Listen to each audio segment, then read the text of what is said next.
right, what is going on, everybody? Welcome back to another video, another NBA regular season video. In this video, we're going to talk about three games from the past 3 days. We're going to talk about Lakers versus Minnesota Timberwolves. We're going to talk about the Houston Rockets versus the Denver Nuggets. And lastly, the game from last night, the Boston Celtics versus the Oklahoma City Thunder. We're going to talk about stats. We're going to talk about performances. We're going to talk about storylines. So if you'd like what to say, like the video. If you have your own opinions, comment down below. And if you just like the vibes, consider subscribing. So in this video, obviously, like I said, this is going to be a regular season video. But coming down the stretch here towards the end of the season, you're going to start hearing words like movement, shuffling around, and all that stuff. I'm talking about the standings. I'm talking about these teams jockeying for position in what could be the final standings coming down the stretch here in these last stretch of games. And we're going to dive into the standings a little bit because some of these games did have standing implications. But overall, I just want to give you guys that heads up that those will be sort of buzzwords I'm using that you might not be familiar with. And if you are familiar with them, I just told you a whole bunch of nothing. So yeah, let's get into this first game, Lakers versus Minnesota. There's a lot of Western Conference matchups here. Obviously, the first two games I'm going to talk about are both Western Conference teams. And I will say from both of these games, I would like both of these to be playoff series. If that is ever at all possible, I would love it to be a playoff series. I would love to see Minnesota versus Los Angeles again, another iteration of that matchup. That's happened a few times over the past couple years. Denver versus Houston would be very interesting as well. But to dive into the first game here, Lakers versus Minnesota. The Lakers won this game. I'll say I'll use the word convincingly just for now. Very convincingly, 120 to the Minnesota Timberwolves 106. It was not a very um, positive game for the Minnesota Timberwolves. There was only there's a bunch of people in double digits, but there was only two really impactful double-digit point scores in this game.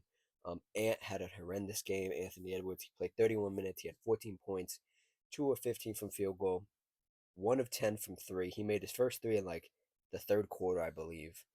He took 10 free throws, made 9 of them. He had 2 turnovers, 3 fouls, 1 steal, 1 block, 4 assists, 2 rebounds. Just not a very good night for him. One of those nights where you wish he had another real star. And I've sat here a couple times over the course of, well, I should say, in my personal life, talking about basketball, and now that I have this channel, um, so combined over the last couple years, I've thought Anthony Edwards needs another star to supplement nights like this because I get Julius Randle's a nice player. I get I like Jay McDaniels. I like the leap he has taken. Rudy Gobert can only do so much, and then Dante DiVincenzo can only pitch in every now and then. They need somebody else, and that's not what this segment's going to be about. It's just something that popped into my mind when I saw the rest of this box score. Because when you watch the games, you sort of don't get the effect that the starting lineup struggled. There are moments that they played very well, um, offensively, defensively is where they struggled the most as well.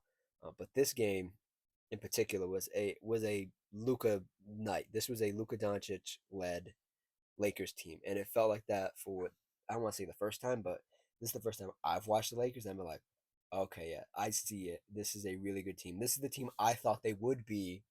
If you were here for my preseason predictions, that I thought they would be coming into the season. You know, and it's nothing crazy from the Lakers, and we'll talk about them in a second. But heading back to the Timberwolves, I just want to talk about who else was in double digits and who else was sort of effective, but like it wasn't anything crazy off the bench. You had Naz Reid 13 off the bench, 1 of 5 from three. Not a great night for him. Ayo Dosunmu, the trade deadline acquisition, 13 points, 0 of 2 from three, 6 of 8 from field goal. Played some halfway decent defense, and then got caught in some bad moments, fouling, uh, Austin Reeves fouling. Um, almost everybody. He had 5 fouls. If I'm reading this right, yeah, he had 5 fouls on the night, so he was fouling everybody. Um, had his hand in the cookie jar a little too much. Terrence Shannon Jr. 12, and then Bones Highland 11, and Bones Highland and Lakers forward Jared Vanderbilt got in some extracurricular activities at the end of the game. That didn't result in anything, which is a bunch of blowing of hot air. But overall, for this Minnesota Timberwolves team, it was not a great night.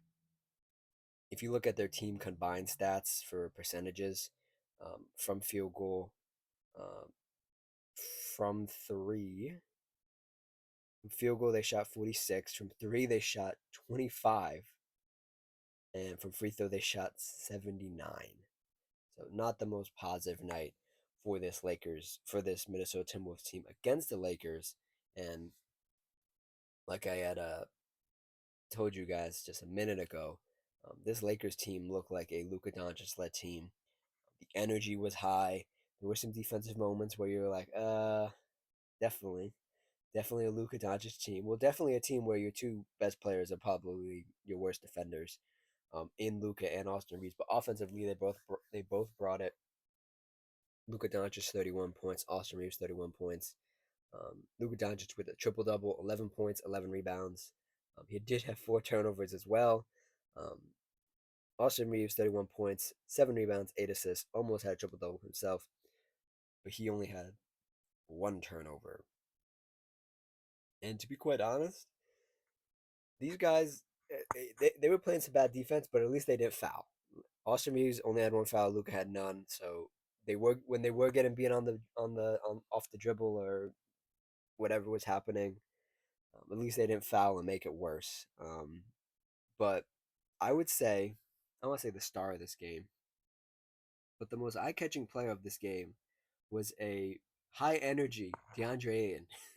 We'll put it that way. A high energy DeAndre Ayton was engaged in this game, 14 points, 12 rebounds, and he looked really good in this game, even though it was only a double double, a very low totaling double double, and he seemed like he slept well, he had a good breakfast, he had a good whatever meal, and he had a good day because he came into the office for this Lakers team and he looked like the center that this Lakers team needs, and more importantly, what Luka needs, because Luka's at his best when he has at least like a halfway decent center that just wants to run, jump, and dunk. DeAndre was very active on the glass. I'm not sure if it tells you in the box score here: 5 offensive rebounds, 7 defensive ones. So I guess it kind of does tell you a little bit, but he was on the glass. He looked really good. Had some putback dunks. He caught some lobs. Luka and Austin Reeves were both throwing passes around like it was nobody's business.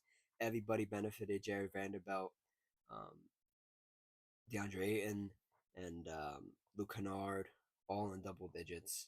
Well, except Jared Vanderbilt with 4 points, but he was very active as well, getting some passes from Luka and Austin Reeves. And overall, um, the storyline I really want to talk about in this game and what's happened over the last couple games is is this team better without LeBron? And I I don't.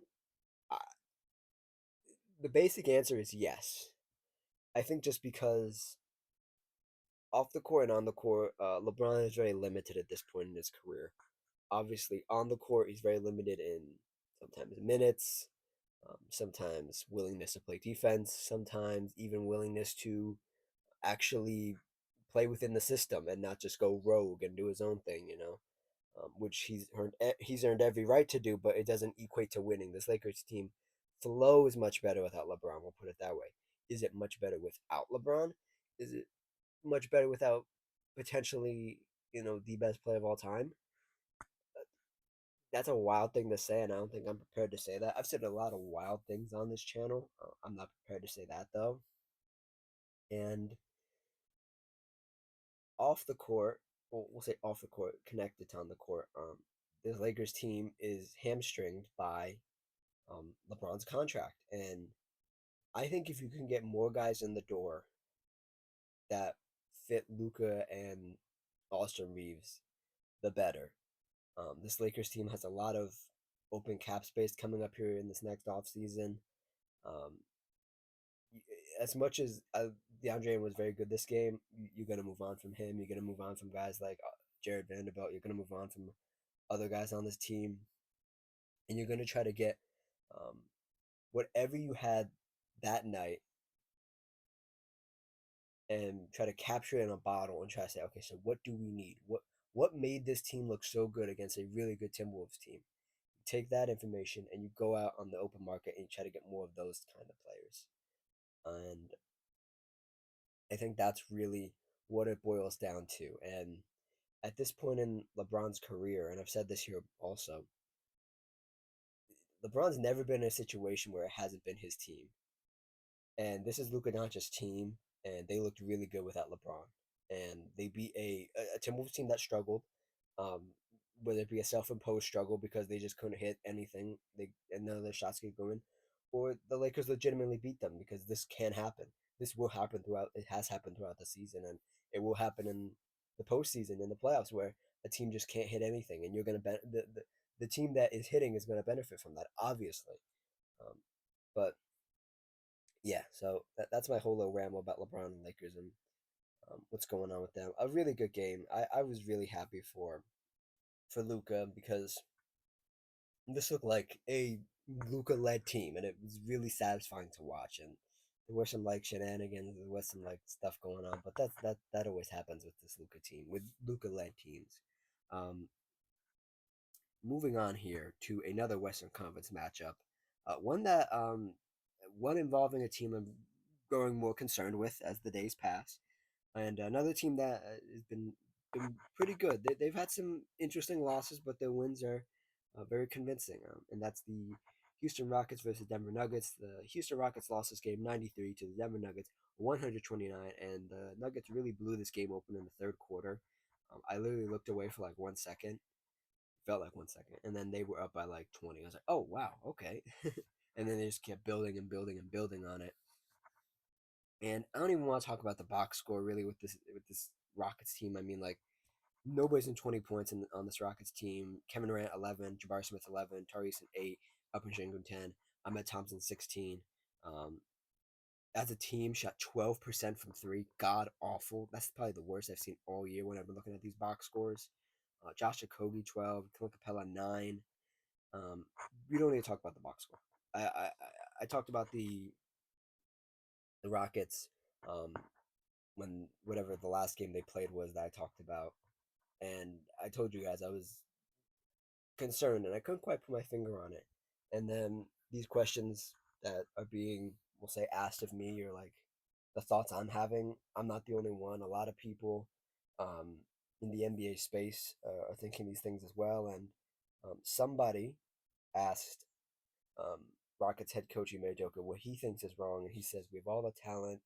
I'm paraphrasing. We have all the talent. We have all the right guys. We just don't have an identity, and I think that's very poignant. That um, even the coach doesn't think they have an identity.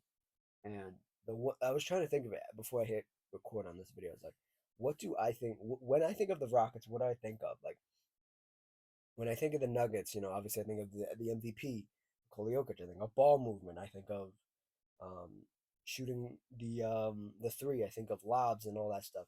And then when I think of the Rockets, I'm like, what am I thinking of? What is there? And I was like, they rebound really well. I was like, they have Kevin Durant. I was like, that's kind of, and like they have like players I like. I like Alperen Sengun. I like Ahmed Thompson. But like, other fans might not think of Alperen Sengun and Ahmed Thompson as like really good players. Might not like them or whatever the case may be. So it's like rebounding and Kevin Durant. Like, and there's no like toughness to this team. There's no like backbone to this team, and you could draw the conclusion that the star player is reflected in the team, and the team reflects the star player.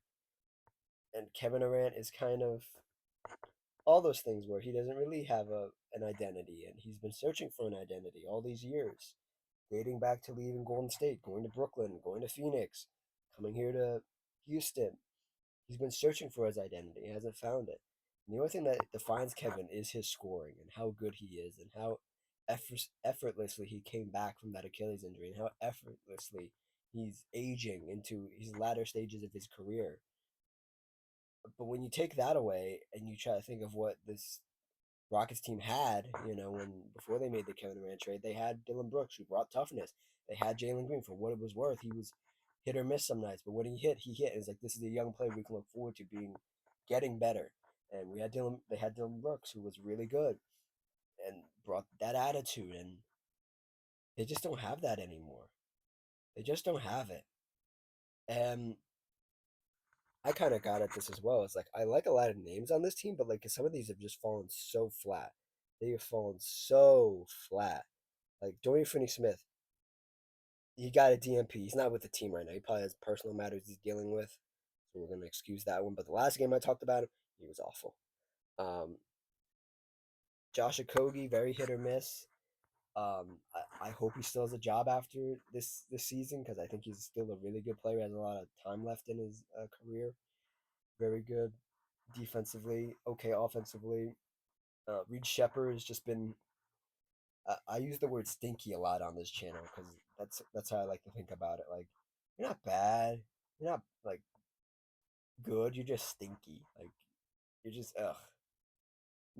It sounds so bad. Like, I just don't want to be around you. Like if I had to pick you, I'd make like a stink face. Like I'd be like, ooh. Like if I had to pick you up on on my team, if I was building a team, and you said, yeah, take Reed Shepard, I'd be like, ooh, no, I'm good. Aaron Holiday, okay. Clint Capella probably definitely past his prime. And they had to, yeah, they played Jeff Green, who probably shouldn't be playing basketball, um, in a huge capacity. He's good in moments, and then they had to roll out this five. Who this is the five they've been rolling out for a while now, and you can't really change it. You can't really do anything with it. This is just the five you get, and I get Ime's point of view because I'll relate to something I've done in my life. It's like and what some of us have done in our life is when you play like NBA 2K the game, you're just like you can scroll through you can toggle through like the lineup options like best defensive line, best offensive lineup, rebounding, 3-point shooting, playmaking, all this stuff. And then there's like best, like just by overall best. And that's what they do every night. They just roll out their best five, and they say, "Hey, if we win the game, we win the game." It's all we can do. I can't. Ime Udoka's hands are like cuffed behind him. Like he can't do anything um, to try to make this team a little bit better. And they are heading for what could be a very disappointing first round exit, and if they're lucky, a second round exit because this team this team against the Nuggets, against OKC, even against the Timberwolves, they're not on their level. They're just not. All those teams have an identity. All those teams take pride in a challenge and they want to win. And I've seen the Rockets want to win at times, but there are nights like the other night, this night, when they played the Nuggets, where they just don't have the spark. They just don't have it, and there's no like real good energy. There's no guy who's gonna hype the team up. Like Kevin Durant's gonna hype the team up if he hits a hard shot. But, like everybody else on this team, like I don't know. And even like Alperen Sengun, your starting center, 2 rebounds, got demolished on the boards. Demolished. Um, they had 44 rebounds as a team. 44, right? So they split the difference with the Denver Nuggets, who had 42. They had 42. Um, the big difference, though, was field goal wise because the Rockets scored or had a 43% field goal percentage, and the Denver Nuggets had 55. So the rebounding kind of evens out, and then you get to the field goal percentage. You're like, yeah, that's where it hurts you. Um, for this Nuggets team, though, looking really good. Aaron Gordon, not a great game. Just out there, got some cardio. 22 minutes, 0 points, 4 rebounds, 1 assist. It did feel like it was that bad in the moment when I was watching this game, and then you look at this box score, and you're like, you really didn't do anything for real, like zero, didn't do nothing. Cameron Johnson finding his rhythm a little bit. 17 points, 3 of 5 from three, 4 assists, 2 rebounds. That's all you need to do, Cameron. That's all you need to do, man. Just do that. Just do this every night. The Nuggets aren't asking anything crazy of you. Just do this every night. Um, Jamal Murray, 30 points. Nikola Jokic, triple double, 16 points, 12 rebounds, 13 assists. Christian Braun, 19, looking good once again. And then off the bench, Jonas Valanciunas, 12. Tim Hardaway, slowly, I'm not going to jinx it, become a little more consistent. 14 points. Um, this Nuggets team looked really good. They look like a team on a mission. They look like a team that knows the value of these games that are coming fewer and farther between, that You need to jockey for position. We need to move on these um, standings because right now, if they go on a bad skid, they're 41-26. If they go on a bad skid, they can easily be in the play. Easily. So they need to keep building these games up, keep stacking them up, and get back up to the 3 seed because everything after everything after the top two are only separated by like what is that? Like a game and a half, a game. If we're going down the standings here very quickly, the Lakers. This is 3 from 6 in order. Lakers at number 3 are 10 games back from the number 1 seed. Oh, 10 and a half. Houston Rockets are back 11. Denver Nuggets are back 11. Minnesota Timberwolves are back 11 and a half. I'm not worried about them catching Oklahoma. I'm just worried about them maybe potentially being behind the Lakers. So 1 game back, 1 game back, 1.5 games back from the Lakers. So there you have it. Last thing, last game. Do I have any more thoughts about this? Um, Not really. No, no. It was a good game for Denver. They just jumped on this Houston Rockets team. They jumped on them completely. Last game here, Boston Celtics versus the Oklahoma City Thunder from last night. A very interesting game. A very wild game, we'll say. Yeah, wild. Both teams a little injured. Both teams without some star players. The Oklahoma City Thunder still without Isaiah Hartenstein, still without Jalen Williams. Um, the Boston Celtics decided to rest Jason Tatum just as a precaution. So he did not play this game. Otherwise, I believe they were fully healthy. Oh, Derek White was not there either. I didn't even notice Derek White wasn't at this game. That's crazy. I didn't even notice he wasn't there. That's how much credit to the Celtics. When somebody goes down, they usually find a way to fill in the hole that player left. And they filled in the hole spectacularly without um, Derek White. And this game ended up being a tough fought game. It looked like the Celtics were going to pull away. They were fighting upwards all game. It felt back and forth. Um,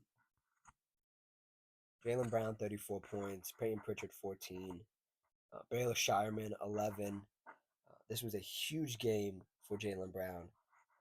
Really saying, I'm just going to put this team on my back. If anybody else wants to hop on and try to help me carry this team this particular night, you're welcome to do it. Peyton Pritchard helped a lot. Um, it's just sort of padding the lead or keeping them in the game. He was a really good. I use the term game manager. That's not the right term at all, but he was a very good. Oh, they hit a bucket. I'm gonna hit one more, just to keep the lead or keep it close. We can just keep them within striking distance. Um, Baylor Shireman, 11. For the rest of the team, it wasn't a great night. Hugo Gonzalez, 11 points. And I think if the Celtics had one more guy, one more real guy, this game, they maybe could have won it.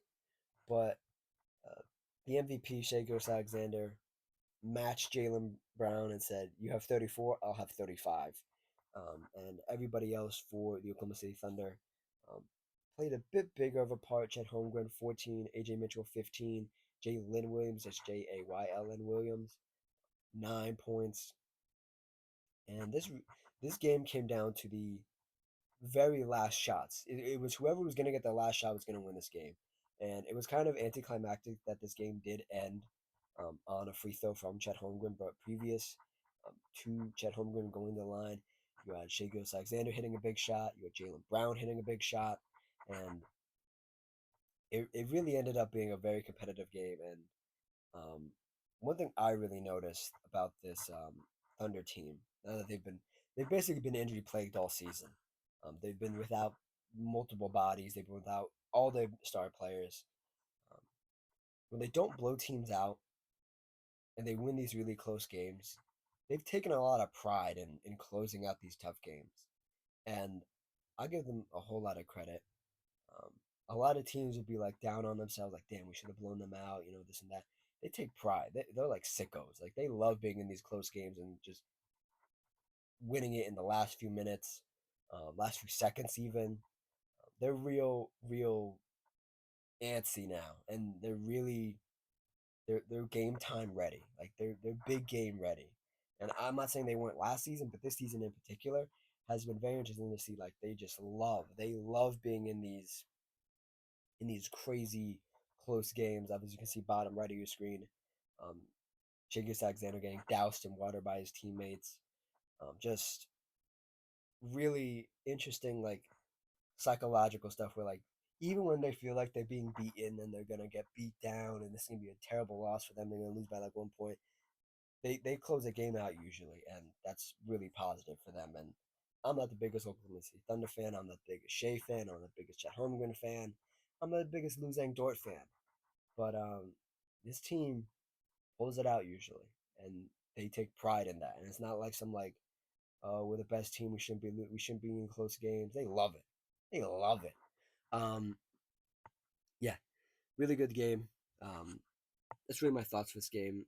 These close games, I try my hardest not to dive too deep into them because I'm not gonna waste my breath trying to describe a game to you that is almost indescribable. That's just a really close game, and two teams that were injured, not having all their bodies, just slugging it out, just going for it. So moving on here to my last topic, I want to talk about is the standings. Like I said at the beginning, teams are going to be moving around trying to get better positioning in the standings. We might see some teams fall out. We might see some teams start tanking, really start trying to lose games.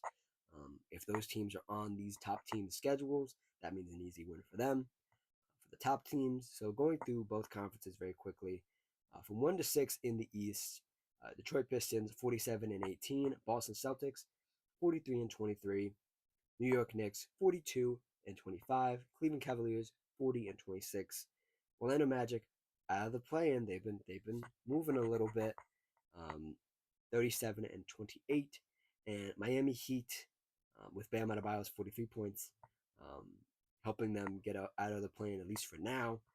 Sitting at 38-29. That is all the teams at the top of the East that are out of the plan as of this recording of Friday, March 13th. Um, March 13th. Oh no. And then the playing teams right now, Toronto Raptors 36-29. After their really hot start, they've fallen down, and I'm gonna have to look into that. I don't know what happened to them. I don't want to like get storylines off of Twitter. I'll actually look into it, but they had a really good start. I thought they were gonna be really good this season. They've kind of regressed a little bit, maybe. I don't know. Atlanta Hawks 35-31. 76ers without Tyrese Maxey. He injured his hand. I think it was wrist, hand. He's going to miss 2 weeks. They're sitting at 35-21. And the Charlotte Hornets, no matter how hard they try, no matter how hard they fight, no matter how many games they win in a row, they're still at 34-33. Barely just making the play in. And then you have the bottom of the conference, Milwaukee 27-38, Chicago Bulls 27-39, Brooklyn Nets eliminated from playoff contention, play-in contention, 17 wins on the season. Wizards eliminated as well, 16 wins on the season, and the Indiana Pacers did a beautiful tank job. Only 15 wins on the season. They are also eliminated from play-in and playoff contention. So that's the East right there. It's gonna be very interesting. It's gonna be very interesting because I don't think any of these play-in teams, like your reward for winning the play-in is playing the number 1 seed and the number 2 seed. I maybe if Charlotte could give Boston a couple games, give them a couple games if they make the playoffs. Maybe, I don't know. Atlanta would be interesting. Yeah, Toronto would be sort of interesting, I guess, but Toronto versus the Pistons would be fun. Yeah. Eh. Moving on. Um, to the Western Conference again, the 1 through 6, the teams that are out of the play-in. Oklahoma City Thunder 52 wins on the season, 15 losses.